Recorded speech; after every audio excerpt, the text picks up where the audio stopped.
My name is Beth Praed. 50 years have passed, but I remember it like yesterday. The moment when everything changed. The moment when dying wasn't just something that happened to other people. The moment I met him, I was just 9 years old when pneumonia took hold of my little body. What started as a cough quickly escalated into something much more sinister. My fever soared, my lungs filled with fluid, and before my parents could comprehend what was happening, I was rushed to the hospital, fighting for every breath. The doctors worked frantically. My mother later told me she'd never seen such concern in their eyes. For over a week, I lay in that sterile hospital bed, tubes and machines becoming my temporary companions.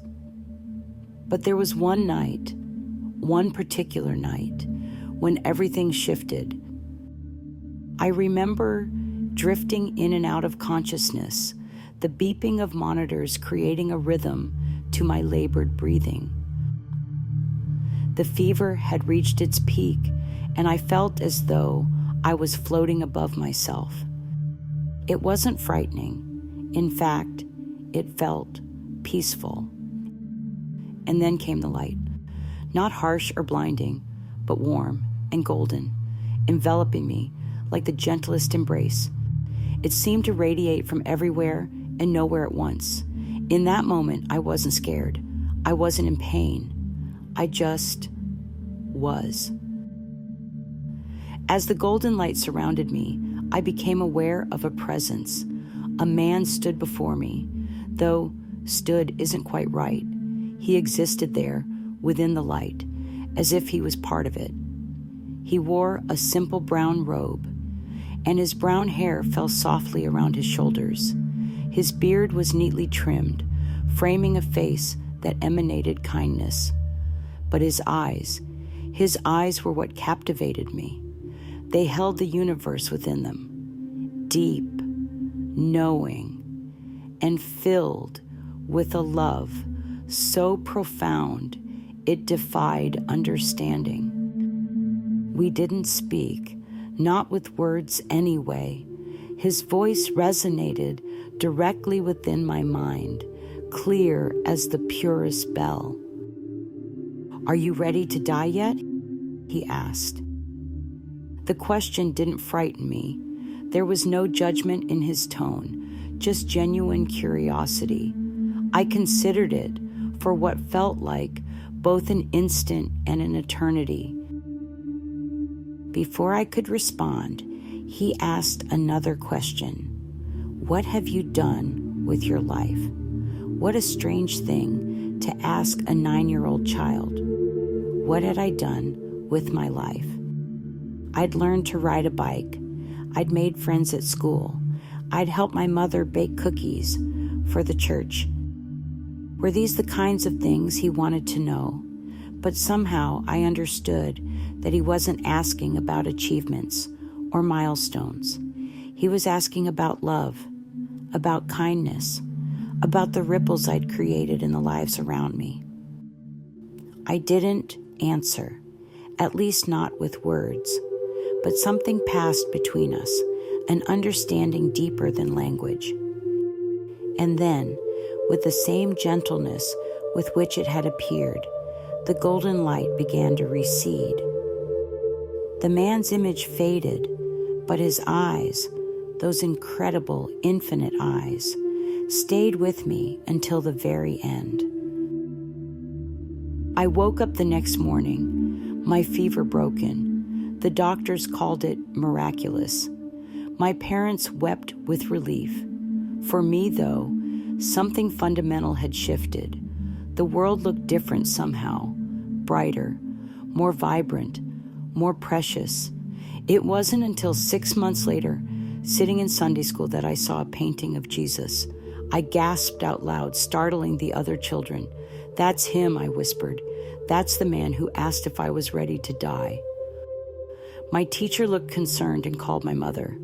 I expected to be scolded for saying something so strange, but instead, My mother knelt beside me, her eyes glistening with tears. "I believe you," she said simply. And in that moment, I knew that what had happened to me was real. The experience changed me in ways both subtle and profound. The darkness that had once terrified me became simply an absence of light, nothing more. The insects that had sent me screaming became fascinating creatures, part of the magnificent tapestry of life. But the most significant change was internal. Every morning since then, even now, at 59 years old, I ask myself the same question he asked me. What have you done with your life today? Not what I've accomplished or achieved, but how I've loved, how I've served, how I've made the world a little brighter for having been in it. I wasn't raised in a particularly religious home. We attended church most Sundays, and I knew the basic Bible stories: Christmas, Easter, Noah's Ark, Adam and Eve. But after my experience, faith became something living and breathing for me, not a set of rules or rituals, but a relationship. Years later, I came across a verse in John 11:26, "And whoever lives by believing in me will never die." The words resonated with something deep within me, confirming what I'd known since that night in the hospital, that death isn't an ending, but a doorway, not something to fear, but something to prepare for. Recovery was slow. After that critical night, I spent another week in the hospital and nearly 3 months at home before returning to school. My body had been weakened, but my spirit had been strengthened in ways I couldn't yet articulate. I've often wondered why this happened to me, why a 9-year-old girl was given a glimpse beyond the veil. I don't have a definitive answer, but I believe it was to carry a message that how we live matters, that our purpose here isn't to accumulate or achieve, but to love, to serve, to make a difference. Some people are skeptical when I share my story. They suggest it was just a hallucination, a product of high fever and medication, and I understand their doubt. If I hadn't experienced it myself, I might be skeptical too. But I know what I saw. I know what I felt. And most importantly, I know how it changed me. Scientists have studied near-death experiences like mine for decades.